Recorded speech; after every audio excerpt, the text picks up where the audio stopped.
वर्षों से मेरे भीतर एक प्रश्न गूंजता था।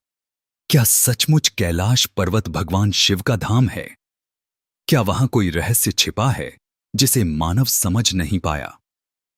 पुस्तकों, कथाओं और शोध पत्रों में बहुत कुछ पढ़ा, परंतु मन को संतोष न मिला। तभी एक दिन मानो भीतर से कोई आवाज आई, आओ, स्वयं देखो, उत्तर तुम्हें वहीं मिलेगा।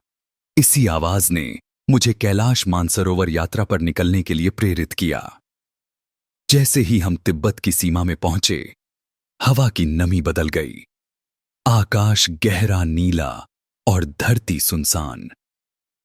दूर से पहली बार कैलाश पर्वत की झलक दिखाई दी।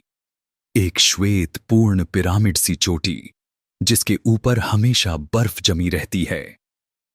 मन अनायास ही बोला, यह कोई साधारण पर्वत नहीं, यह तो जीवित है।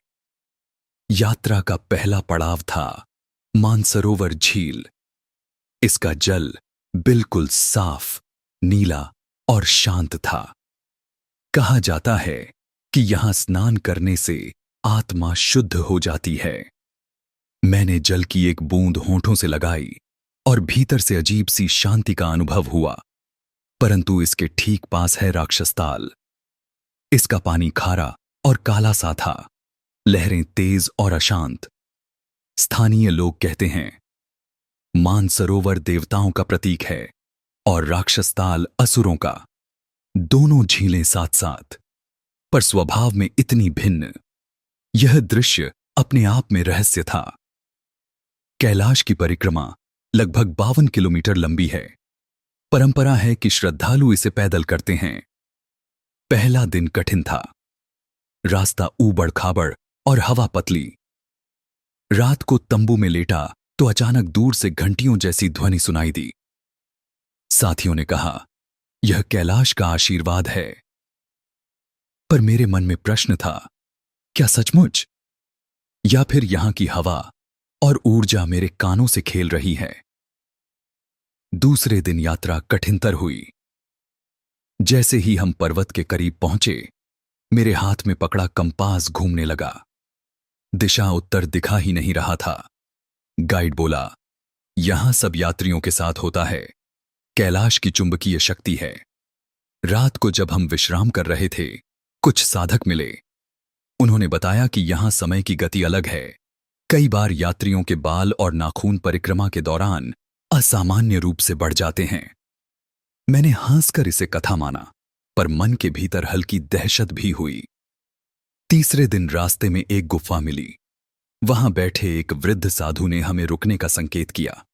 उन्होंने गहरी आवाज में कहा, यह वही स्थान है जहां रावण ने शिव को प्रसन्न करने के लिए कैलाश उठाने की कोशिश की थी, पर शिव ने अपने अंगूठे से पर्वत दबाकर उसे नीचे रोक दिया। उनकी आंखें चमक रही थीं। यहां अब भी रावण की तपस्या की गूंज सुनी जा सकती है। मैंने ध्यान लगाया। कुछ देर तक मानो वाकई दूर से मंत्रोच्चार की ध्वनि सुनाई दी। यात्रा के दौरान एक तिब्बती लामा ने हमसे फुसफुसाकर कहा, कैलाश केवल बाहर दिखने वाला पर्वत नहीं है। इसके भीतर एक गुप्त लोक है, शंभाला। वहां अमर योगी रहते हैं। मैंने पूछा, क्या कोई वहां गया है? लामा मुस्कुराए।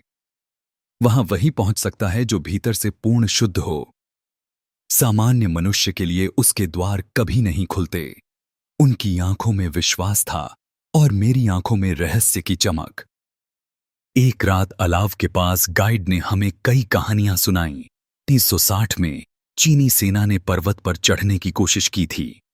अचानक उनकी टीम बीमार पड़ गई और उन्हें वापस लौटना पड़ा। 2008 में स्पेनिश पर्वतारोहियों ने प्रयास किया, पर उन्होंने महसूस किया कि कोई अदृश्य शक्ति उन्हें ऊपर जाने से रोक रही है। गाइड बोला, तिब्बती मान्यता है, जो कैलाश पर चढ़ेगा उसका जीवन कभी सामान्य नहीं रहेगा। परिक्रमा पूरी करते समय हमने एक रूसी यात्री से मुलाकात की। वह बोला, कैलाश केवल धार्मिक स्थल नहीं, यह पृथ्वी का ऊर्जा केंद्र है। हमने उपग्रह से देखा है, यह एक पूर्ण पिरामिड है। इसके चारों ओर कई चोटियां त्रिकोण बनाती हैं। यह प्राकृतिक नहीं हो सकता। उसने यह भी कहा, कैलाश अन्य प्राचीन पिरामिडों, मिस्र, माया, तिब्बत से एक विशेष रेखा में जुड़ा है, मानो यह धरती का ऊर्जा जाल हो। यात्रा के अंतिम दिन रात को मैंने आकाश की ओर देखा। अचानक कैलाश की चोटी से सफेद नीली रोशनी उठती दिखाई दी। वह रोशनी मानो सीधी आकाश में विलीन हो रही थी। मेरा हृदय धड़कने लगा। यह कोई भ्रम नहीं था। सैकड़ों यात्री उस पल सन्नाटे में थे, मानो पर्वत स्वयं कह रहा हो, मैं केवल पत्थर नहीं, मैं जीवित चेतना हूं। जब परिक्रमा पूरी हुई तो थकान शरीर में थी, पर मन अवर्णनीय शांति से भर गया। कैलाश पर्वत ने मुझे यह सिखाया, सत्य केवल बाहरी रहस्यों में नहीं, बल्कि हमारे भीतर भी छिपा है। यदि तुम अपने अहंकार को त्याग दो तो तुम्हें शंभाला का द्वार दिख जाएगा। निष्कर्ष, कैलाश पर्वत अब भी दुनिया का सबसे बड़ा रहस्य है।